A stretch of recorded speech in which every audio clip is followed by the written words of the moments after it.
thank you all for coming amidst a very, very, very busy show. If there's one person in our industry that I'm convinced is powered by AI, it's Michael Kassan, because only he can be in this many places at once. Wait, Matt, I've been saying for years, artificial intelligence isn't new. I've been using it for my whole life. Exactly. The amount of information this guy captures in his head is AI-like. So thank you, Michael, for taking the time, and thanks you for all of you for coming. I'm the author of this new book, Generation AI. It's my second book. Thank you. Writing a book is not always that fun. The thing I hate about it the most is having to ask people for favors because you have to do it along the way. It's also hard to balance it all, but this was a topic I felt very passionate about. My entire career has been about helping big companies navigate change. At first, change was the internet itself, which was happening right when I came out in my career. Then it was the social media era.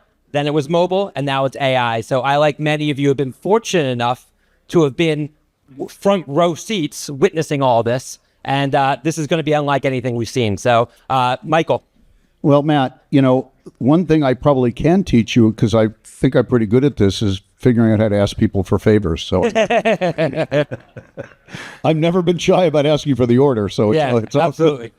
Matt, and I echo your remarks about thanks to everybody, because this is a very busy session. Yep. And I can't help to do my commercial for Possible before we dive in. But please, 3 years in the good fortune of being chairman of this conference, I want to give everybody who's here, but everybody who made this happen, a real shout out, because it's extraordinary to see this amount of people and this amount of energy, and especially this kind of a crowd when there's a lot of demands on everyone's time. So shout out Possible.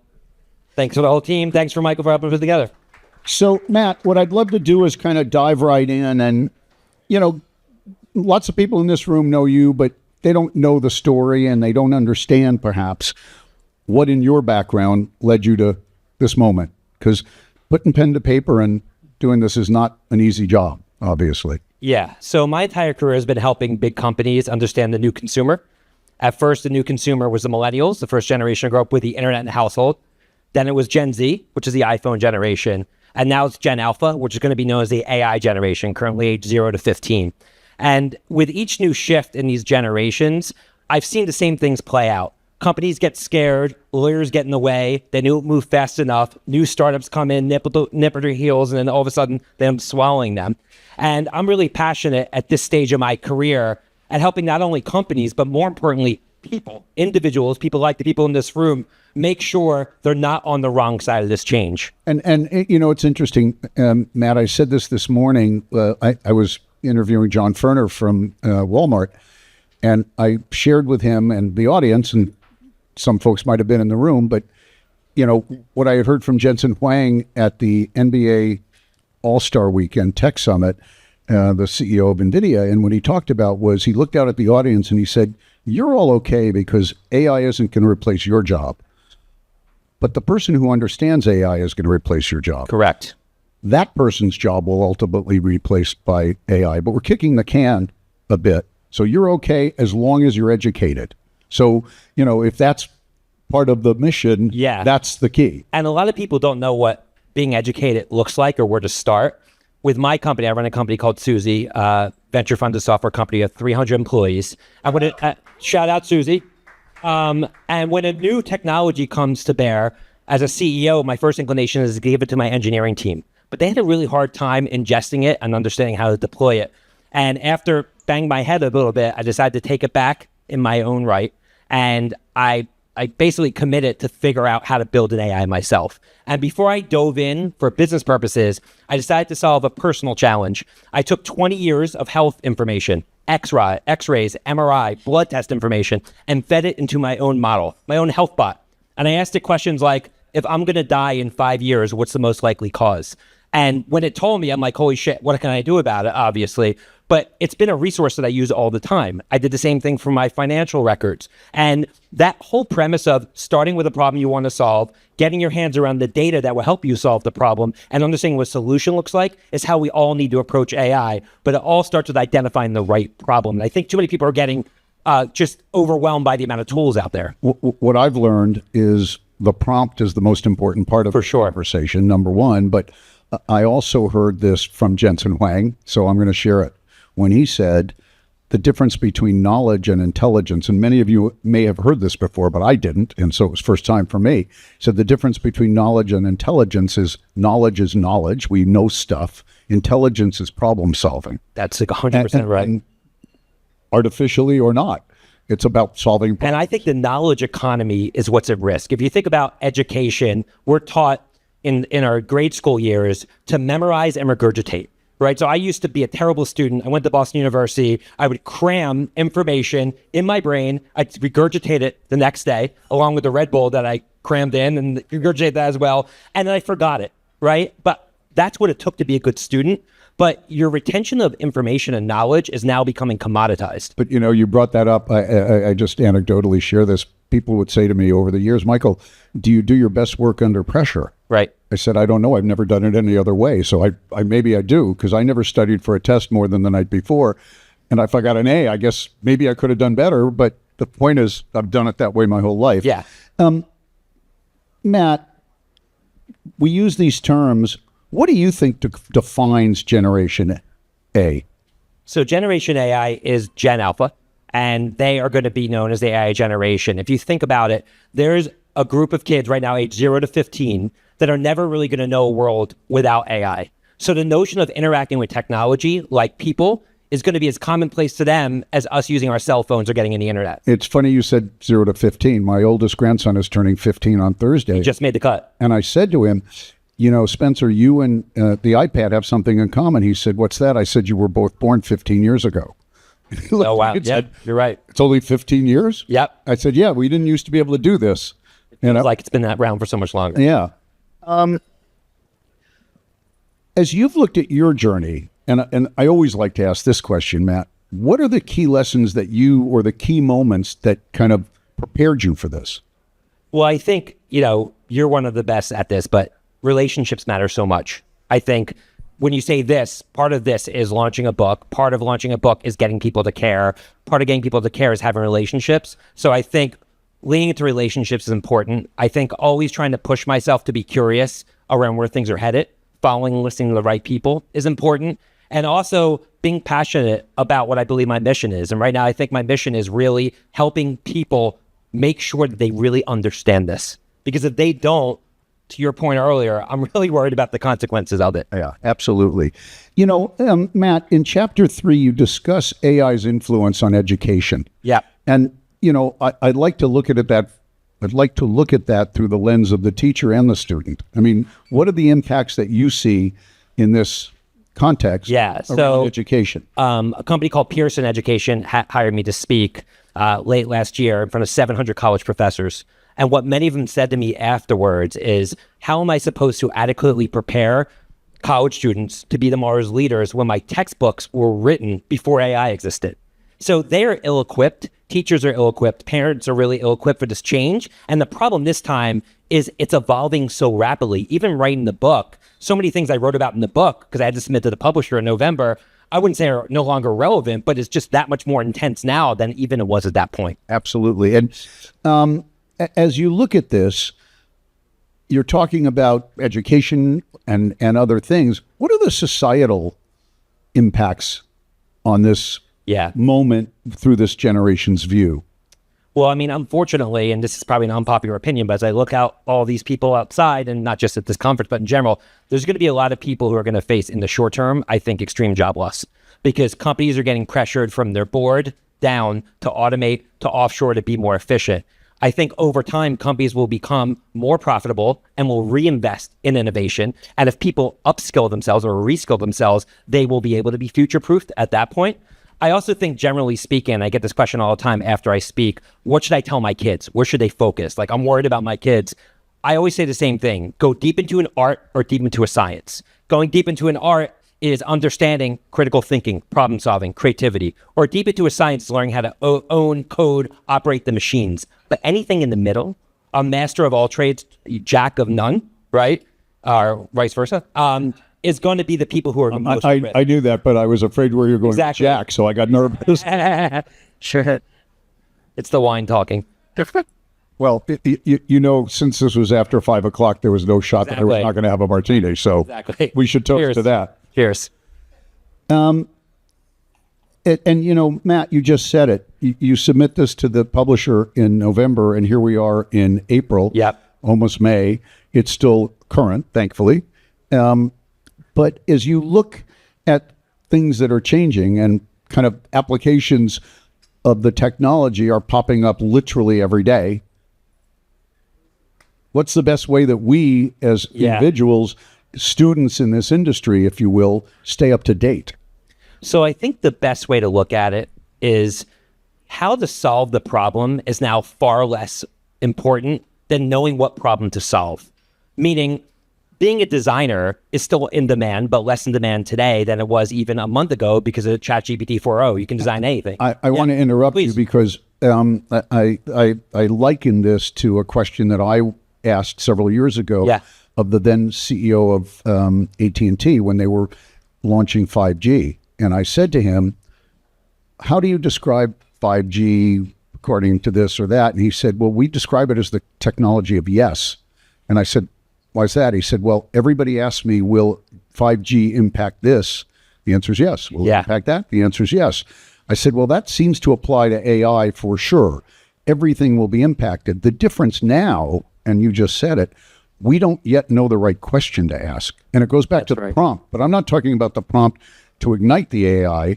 I'm talking about the prompt to even understand what we should be trying to figure out. 100%. Now, maybe this book can help us. Yeah, I mean, my prompt for my health bot was, I have young children. I just turned 50 years old. How do I stay alive? That's a pretty important prompt, right? So if you think about the prompts that are most important in your life, it's a great way of looking at it. Not the AI prompt, but what are your prompts for life? Well, I asked AI, how do I win money in Las Vegas? And you know what they told me? What's that? You bet a lot on the winning numbers and less on the losing numbers. And I thought, they're really smart. There you go. See?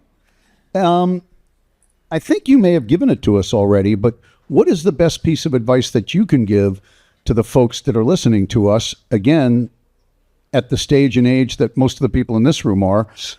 We're in our careers. We're halfway, or in my case, way past halfway. So We'll see about that. Well, I maybe I'll make it to 150. I don't know. So I think you have to pick a problem. You have to be focused. You have to persevere. And you have to, one thing I like to do with these AI tools is say, give me the steps on how to get from here to wherever I need to go to.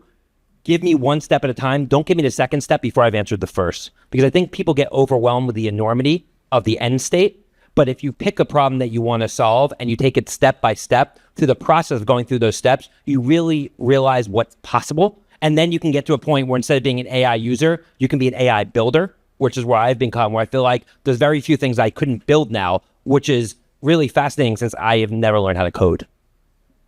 So I don't know about the rest of you, but I learn by example quite a bit.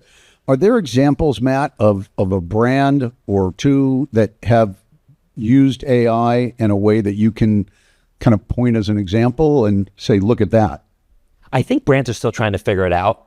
I think, we work with 400 large enterprises, and the prevailing theme is the lawyers are getting in the way. Fear is getting in the way. They're worried about data privacy, security, and it's slowing them down. And as a result, you're seeing lots of little startups, which many people probably haven't heard of, that are leaning into it. I can't not use this moment. I'm a reformed hooker. I'm a lawyer. There you go. Started out as a lawyer. And my favorite lawyer joke. What's that? The guy walks up to the bar and he looks at the bartender and he says, I hate lawyers. Lawyers are assholes. And the guy standing next to him says, I resent that. He says, why, are you a lawyer? He says, no, I'm an asshole. So That's amazing. But I'm bummed. It's always the lawyer's fault. That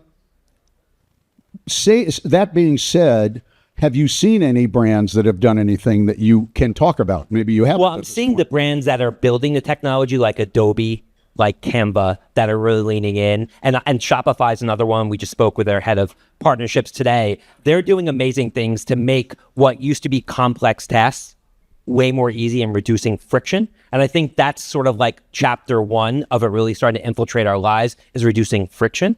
But I think chapter 2 really is to empower us to do things that we really haven't done in the past. And as we're talking about the areas of impact, we're talking about a generation that is in the younger side. we're talking about changes in education. If you're advising parents now, and again, I'll look around, there's probably a lot of parents with children of the age we're talking about in this room. What's the advice you're giving the parents? And I think you may have said it, but I think... Yeah, well, I mean, what's interesting is you have to think these kids are going to be born into a world where they're interacting with technology like humans, and they're, in a lot of ways, it's going to be hard for them to distinguish. And tragically, like one kid committed suicide, and there's a wrongful death lawsuit because allegedly the chatbot told him to cause self-harm, right? And there's going to be hopefully not more instances like that, but more instances where these young developing brains and emotions get attached to technology in a way that might have seemed laughable to us 5 years ago, but it's going to happen more and more. I'm sure you saw the movie Her. That's going to be our reality, and parents need to understand it and understand how to deal with it, because if you just blow it off, the kid's going to slam the door. And we saw during COVID, the mental health crisis that social media caused. This is going to grip its hooks in kids far more than that. And I think parents really need to understand it to parent in this new era. And I guess that's a good segue into the next question, which is from the standpoint of an ethical view. I know because we already see it, but are there particular ethical challenges that you should underscore for us? There's ethical challenges, but the problem is this is unregulatable. You can fit a large language model on a thumb drive. So it's not going to be something that the government, even if they wanted to control it, is going to be able to.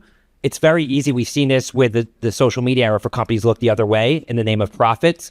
So I don't really think we can count on anyone to come save us from the downsides of this. And it's funny, through chapter 12, I took a step back and I uploaded the whole book into AI and I said, what am I missing? And it said, you're too much of an AI optimist. So I'm like, okay, chapter 13 is going to be AI gone bad, which is 13, but ironically, but I wrote a whole chapter on it. And it's ironic that AI is the one who told me that I'm being too optimistic. You're being too nice to me. Right. Yeah. Too much credit.